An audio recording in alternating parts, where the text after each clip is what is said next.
On today's show, we discuss the Suns firing Earl Watson and potential trade destinations for disgruntled guard Eric Bledsoe. Up-down on Curry avoiding suspension, Wade coming off the bench, and Robertson trying free throws underhand. And we're throwing a pump fake party in a brand new edition of Weekend Whoopsies. It's Monday, October 23rd. The starter starts now.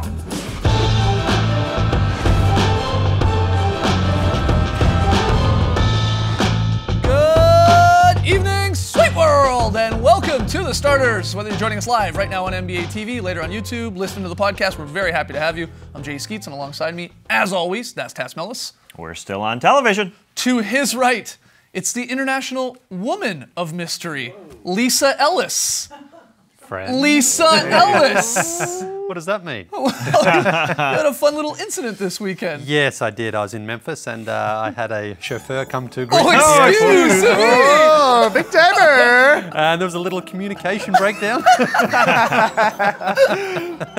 Still got in the car though, huh? Yeah, I certainly did. Yeah, I'm not sure if he was more surprised or I was. Because, I don't know too many male Lisas out there. There's one or two, I'm sure, but... Unbelievable, unbelievable. And last but not least, over yonder, it is the bearded one. It's Trey Kirby. Hey-o! Hey-o! TK, what's up, my man? Well, I'm here at the internet looking for your best tweets at hashtag the starters. And guys, like you said, Lee went to Memphis over the weekend. Saw quite the game on Saturday night. The Warriors lost. Both Steph Curry and Kevin Durant were ejected. And afterwards, Lee had a back and forth with Coach Steve Kerr about Steph tossing his mouth guard. Given that Steph's thrown his mouth guard before, I know it was a long time ago in the finals, are you worried that this may lead to a suspension? I think he should be suspended 8, maybe 10 games for that. It was egregious. It was awful. It endangered thousands of people in the stands. But it was directed at the referee. You're asking the wrong guy. The league can figure that out. Now, this wasn't the first time the two of them have squared off. Here they are at the 2015 NBA Harrison Finals. Barnes really struggled tonight, 0 for 8. What can you do to get him going, and are you considering perhaps a lineup change for Game 4? I'm not worried about Harrison, and I don't anticipate making changes in the lineup, no. Seems like we might have the makings of a Greg Popovich-Craig Sager relationship on our hands here, and it brings us to today's question. What else should Lee ask Steve Kerr? Personally, I think it would be great if Lee asked Steve Kerr about his famous fur coat and whether or not he still has it and whether or not Lee can borrow it. Of course, the answer will be, of course not, to both questions. But we want to hear from you, so let us know on Twitter. What else should Lee ask Steve Kerr? Send us your best tweets to hashtag the starters. We'll hear from you a little bit later. All right, get your tweets in. We got a fun show tonight. We will get into Curry's fine and him avoiding suspension. We'll get into that into the up-down report. Wade is headed to the bench, and we got Weekend Whoopsies. It's the triumphant return of that. But first, we start with a little what you got. It's been a while here. So if you're new to the show, we're going to debate some questions Trey's going to throw at us and ultimately decide on an answer, but you got to be careful. There's only one correct response, and that's whatever TK says it is. Trey. That's right. After allowing an average of 128 points per game in the team's first 3 games, all losses, including 2 by more than 40, the Phoenix Suns fired Earl Watson on Sunday. The firing's tied for the second earliest in league history, and it caught us all by surprise while watching soccer. Guys, was this the right call, or was it too soon? What you got? It's too soon. He's just the fall man for everything going wrong in this organization from the top down. I mean, they've lost 2 of 3 games by 40 plus, the first time in NBA history that's happened in the first 3 games.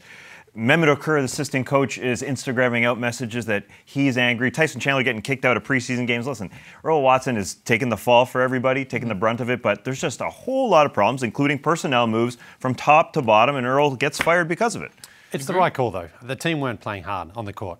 They weren't playing for him at all. They had to make a change. If you're a fan, if you're a season ticket holder, if you're a sponsor of this team, you don't want to see that sort of performance. They had one game against the Lakers. It was a 2-point game at the end. Other than that, you can't get within 40 points 3 games into the season. It's crazy. The leaders aren't being leaders in the locker room. You'd think a team with Tyson Chandler, a man who has done a lot in this league, would play harder. Eric Bledsoe, Jared Dudley, who's not a part of the team right now. But there's some veteran leadership that aren't veteranizing. They're not doing it out there. They're just not being leaders. You could maybe make the case that it was too late, his firing. I mean, if you're going to fire the guy 3 games into the season, why didn't you have a new coach in place with a new training camp? There's problems in the front office. You are absolutely right. From the top down, this is where it's coming from. But I mean, it's baffling. It's to fire a guy 3 games in. We've seen a couple guys, 5 games in. Mike Brown, I guess. Kevin McHale obviously didn't last that long when he got into his riff with Harden, but 3 games is pretty unbelievable. It's just like you feel bad for Watson, and I'd imagine he'll either land on someone's staff, maybe he goes to college and gives it another go, because he's the second youngest coach, or he was the second youngest coach in this league after Luke Walton. He's going to get another crack at this, but yeah, it's just a toxic environment, and we're going to get to Bledsoe, of course, in a second here with the football Suns. It reminds me of Coach McHale a couple of years back with the Rockets. 3 straight games of losing by 20 points to start the year in 15-16. They still had James Harden. They had Dwight Howard, but the guys didn't want to play for him for one reason or another. And once you've lost that locker room, though, coaches and players say you can't go on. Have to make a change. All right, Trey, next one. All right, what's the answer? Excuse me. I think it's the right call. Personally, they lost by 40 twice, but like Tass is saying, probably not the coach's fault. Anyways, that's not all the drama in Phoenix, as Eric Bledsoe tweeted out, "I don't want to be here" on Sunday afternoon, something he proved on the court with the most "I don't want to be here" layup attempt you'll ever see. Bledsoe was sent home from the team today, and everyone assumes he's going to be traded. So, guys, trade him or keep him. What you got? You got to trade him now. Yeah, that relationship's done. But listen, this actually falls on ownership and front office. Last year, Eric Bledsoe, having a career season, they shut him down. They say, we don't want you to play because we're trying to get a high draft pick. Didn't really work. If your message to a veteran is, you're playing well, we don't want you to play this well, we don't want you to be successful, you can't then complain if a veteran says, I don't want to be a part of this then. He apparently went to the front office in the off-season and said, I would like a trade. Did it the right way. Didn't go out publicly and ask one. They couldn't accommodate that. And they go out and they've been bad. And look, that's not to excuse his performance on the court in these first 3 games. Or the tweet. I mean, well, yeah, it's not to excuse that. But again, as a veteran player, he wants to win. And the team just saying, you're not even going to play in March onwards, that's not acceptable. He's gone through a lot with this organization. The 3 point guard experiment, the point guardians of the galaxy with Goran Dragic and Isaiah Thomas that didn't work whatsoever. Like you said, they sat him down when he's having a great year. I've been an Eric Bledsoe fan for a long time because he's an athletic freak. That was a very non-athletic move to do this while standing flat-footed on the ground. And he is in his prime. He's going to be turning 28 soon. A lot of that, he puts up huge numbers. You wouldn't think that he's had 20 plus the last couple of years. Yeah. He can make an impact. Sometimes that impact doesn't really show up in wins and losses, but he can make an impact on a team where he's not necessarily the best player. And that's where he's got to go to a winning situation where he's not. But hit me with some hypotheticals. It has to go. Hit me with some hypotheticals. I mean, there's a lot of teams being thrown around that have interest in it, be it the Bucks and maybe the Knicks. I mean, the Cavs because of the LeBron tie with him and Bledsoe's agent. Is there one that makes the most sense? We can talk about this on tomorrow's Twitter show for sure in great length. But is there a team where you'd like to see Bledsoe, get a crack and a sort of a fresh start with a good squad? Anything come to mind? He was rumored to be close to being moved to Denver. In the off-season. And that was, apparently the talk there was centered around Moutier and Kenneth Faried. I wouldn't be surprised if perhaps those teams revisit that trade now. Eric Bledsoe's trade value is definitely going to take a hit now because he's basically now just waiting to be traded. I'm not sure I agree with that because it seems like there's enough interest. Yeah. It seems like there's enough interest that maybe these teams, if they really, really want to go out and get Bledsoe, that they're sort of pitted against each other a little bit. Yeah, it's possible. It's possible. I mean, I guess it depends how desperate the other teams are to make a move themselves, because then they're like, maybe that up the price a little bit there. But he is in demand. The only problem is a lot of teams have the point guard's position is very, very deep. So he's probably going to be going to a team where the position is not much different. The situation, he's not going to go to the Warriors or the Cavs or anyone like that. They've already got their sort of point guard situation sorted out. So he's probably going to go to another team that's battling to make the playoffs anyway, but he could have a better impact on it. It'd be better than being in Phoenix, for by the sure, sounds of it, for sure. when you're tweeting, I don't want to be here. And again, this is another problem for Phoenix. Remember when Goran Dragic left, he took some shots at the organisation. Markieff Morris the same, and so did Marcus Morris. And now Bledsoe's another one who's just basically given up on the franchise. That's not good. Trey, what's the answer with this one? Oh, yeah, I agree. Gotta trade him. He doesn't want to be there. See you later, buddy. Anyways, we saw a couple of big-time baller-style performances over the weekend. First, Giannis Antetokounmpo went for a career-high 44 points and a game-winning steal and dunk, then sealed it with a game-sealing block against the Blazers on Saturday night. On Sunday, Andrew Wiggins put up 27 and banked home a 3 from Vaughan, Ontario. Shout out Tassie to beat the Thunder in OKC. Who was the winner of the weekend, Giannis or Wiggins? What you got? You're torn here, Tassie, aren't you? Greek versus Canada. Yeah, that's my package right here, Greek and Canada. Both fantastic, amazing. I love how Wiggins impacted the game without having plays called for him the last few minutes. Wiggins can sort of fade into the background, and he made the impact. Last 4 minutes of the game, drove to the bucket for a couple buckets, put back, and then that led to the game winner because he saw some easy ones go in. That was a perfect third man, behind Jimmy Butler, Karl Towns performance right there. That was spectacular to see. You're going with Wiggins, but give us the but. Yeah, it was huge. Giannis had 4 game-saving plays in the last 30 seconds. He gets the steal, he gets fouled, he goes to the free throw line, clanks those 2 free throws, gets really upset with himself, but then has that incredible comeback, gets the steal from McCollum, goes down for the dunk, and then let's not forget the block on Yusuf Nurkic as well. He's so versatile at both ends of the floor, so smart, and he didn't let those 2 bad free throws affect the rest of his performance. He knows he had to go out there and do it. Career high night, 17 for 23 from the field. We're slobbering over him again this year, but it's with good reason. Oh, because he's improved. He has. He's shooting 67%. I know.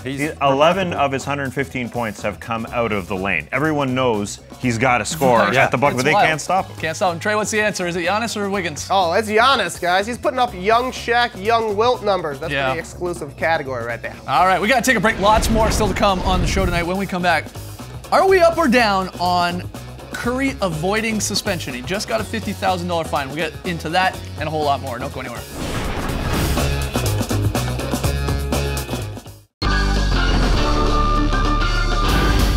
Back with the starters, right into the up-down report, throwing some thumbs up or thumbs down on a few topics. Play along on Twitter, hashtag the starters. First one, guys. Steph Curry has been fined $50,000 for throwing his mouthpiece in the direction of an official late in the fourth quarter of his team's loss to the Grizzlies on Saturday.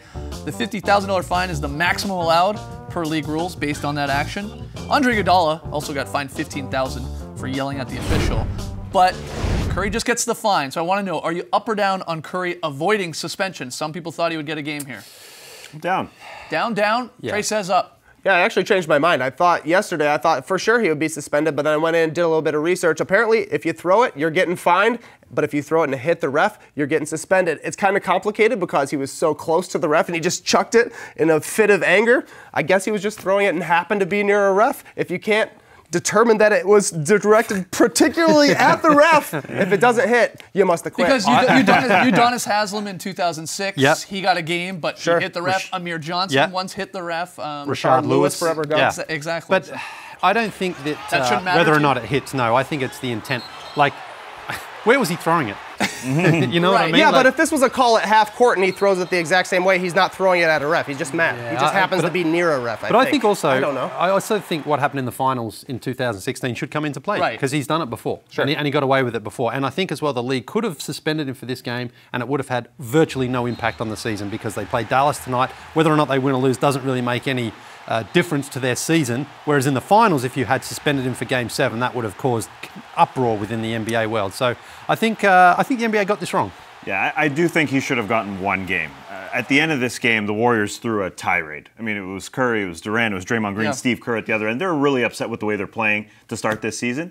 And I think Curry should have taken the brunt and gotten a one-game suspension because I've seen his pregame sports little routine he's got going on. If he wanted to hit the ref, he could have. We know that. He's very good at other sports. That doesn't matter. I mean, he threw a tirade. He's the face of the league. I think he could have gotten a one-game suspension. That's the thing. If DeMarcus Cousins does that exact same thing and it doesn't hit the ref, do we think he's not getting a game? He's getting a game for sure. I think so, too. I don't know. I sort of think so. All right, next one here. After just 3 games, the Cavs are shaking up their starting lineup. Coach Ty Lue told reporters today that J.R. Smith will return to the starting lineup in place of Dwayne Wade. Now, the move, according to Lue, came from Wade himself, who suggested that he go back to the bench. So are you up or down on D-Wade coming off the bench now? Thumbs up, thumbs up, thumbs up. Yeah, there we go. Spoke about this in the preseason. At this stage of his career, come out on that second unit. Doesn't matter who starts the game. Wade will be there at the end. We know he's clutch when he performs in the fourth quarter. Who cares about the first 5, 6, 10 minutes of that first quarter? D-Wade, not many guys on that second unit teams would be able to contend with him. Great move. Yeah, and the Cavs really need his ball handling and creativity on the second unit right now. With Derrick Rose out, they're going to be moving Jose Calderon into the starting lineup. They need somebody on the second unit to create. Not to mention LeBron is a lot better with a lot of shooters around him, and J.R. Smith is a lot better playing with LeBron. I think it makes sense, all things considered. Exactly. Wade knows that throughout his career he's been a number 1 or number 2 option. With the starters, he's just not. So it's very strange. But in that Ginobili role, that's exactly what he is. He's a number 1, second, and third option. Remember the Cavs in the playoffs when their bench really struggled when Darren Williams was their backup point guard? If Wade is in that scenario, that doesn't happen. So it is Exactly a right. great idea. Just get those reps going now. And you said it, J.R. Smith has been struggling in this bench role. It's early in the season, but only averaging 6.3 points per game. Wade hasn't been lighting it up in the starting role, so maybe you give it a switch and go from there. All right, final one, guys.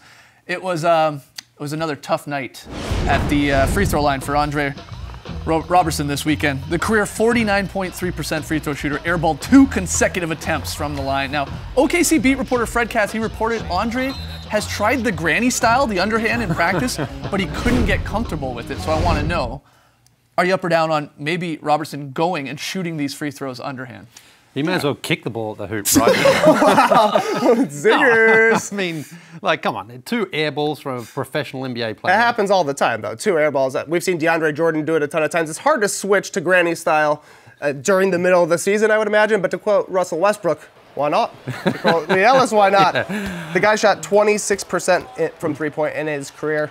I just don't think he's a shooter. Maybe change something up. Yeah, there's a huge stigma against shooting underhanded free throws. You're just seemed as weak if you tried or if you even think about it. I mean, the manly thing to do is shoot overhand proper free So throws. manly. So kudos to him for at least trying it. But yeah, he can't seem comfortable with it. Bring it out in a game. You will be applauded. Yeah, Onuaku did it, remember, from Yeah. Houston. So, Yeah. may as well just do it. I'd rather shoot granny ones than have 2 that don't second even one- get near the hoop. Yeah, that's Second one was they're pretty online. It was straight. short. It was like us shooting half-court shots in summer league. We'll get one. We'll get one sometime. All right, quick break, but coming up next, it's the triumphant return of Weekend Whoopsies. We're banging one home this summer. All right.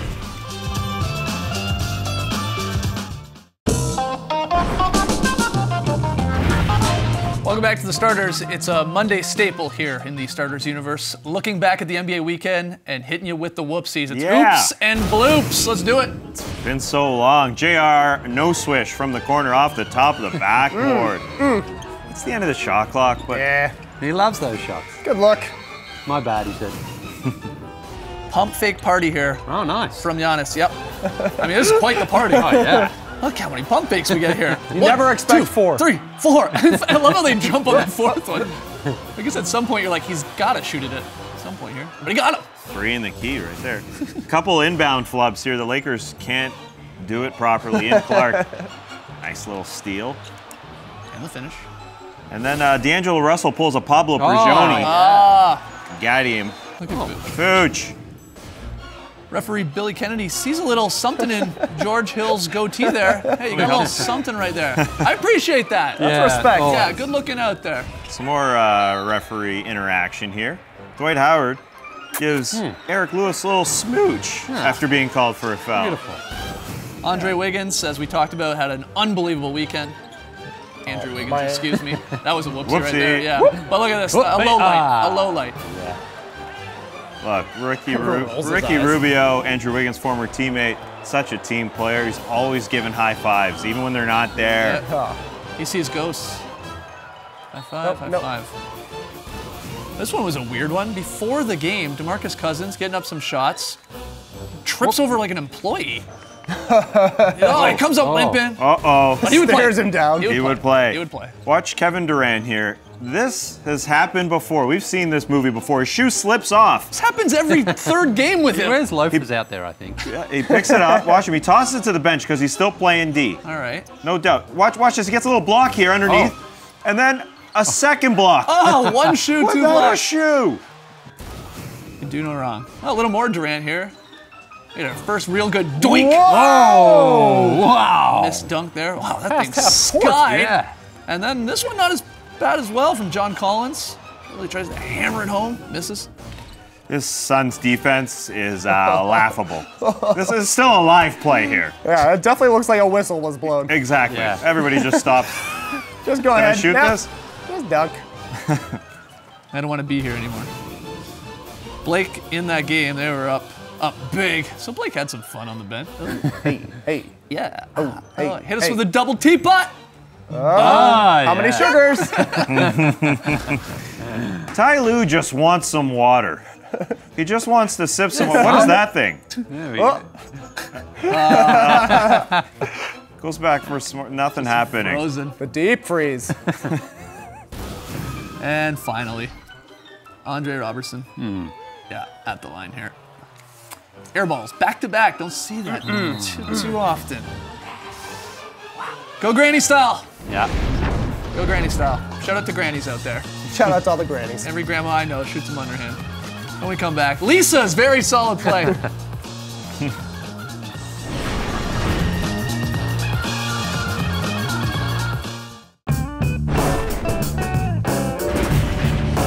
Back with the starters. Steve Kerr and Lee Ellis are beefing. So we want to know, what else should Lee ask Steve Kerr to maybe get under his skin? Trey, you got a few of the best answers. Yeah, some good ones. This one comes from Tom, who says, Lee should ask what Lee could do to improve his three-point percentage for his next three-point challenge. Surprised that's never came up, to be honest. Connor says he'd ask what his go-to topping is on a pizza and it'd be even better when Lee gets to say, no way, mine's duck too. But my favorite comes from Jeremy, who says, Lee should ask, do you think Bar 3 could help the Warriors get back on track? You're the spokesman. Yeah, they could do a lot worse than going on a few Bar 3 classes, I tell you.